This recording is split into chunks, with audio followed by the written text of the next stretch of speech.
Gražios idėjos virsta gerais darbais. Verdenės gimnazijoje šiandieną įvyko projekto Futboliukas finalinio etapo atidarimas.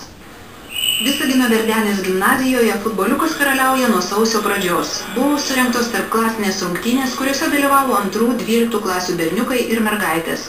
O finalas vyks 2 pogrupiais. Į jį pateko 8 komandos. Komandą sudaro 3 žaidėjai, 2 berniukai ir 1 mergaitė.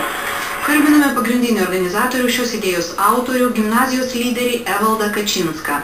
Futboliukas visų pirma yra smagus žaidimas, kuris nereikalauja ypatingų fizinių galių ar jėgų. Futboliuką gali žaisti tiek pradinukai, tiek jų seneliai arba tėveliai.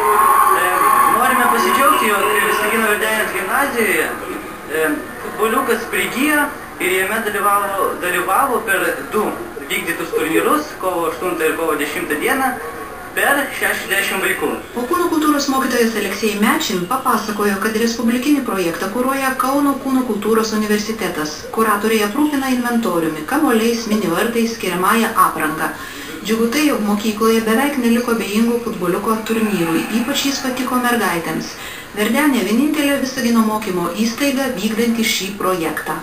Šio projekto pirminis tikslas yra suteikti vaikams galimybę. Tai norėčiau, kad vaikai kuo daugiau tų galimybių savo susirastų ir kad jas išnaudotų.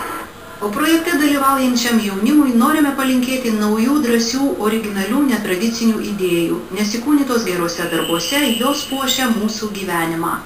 Kriminalai. Policijos suvestinės pranešimai. Kovo 17 dieną vyras pranešė, kad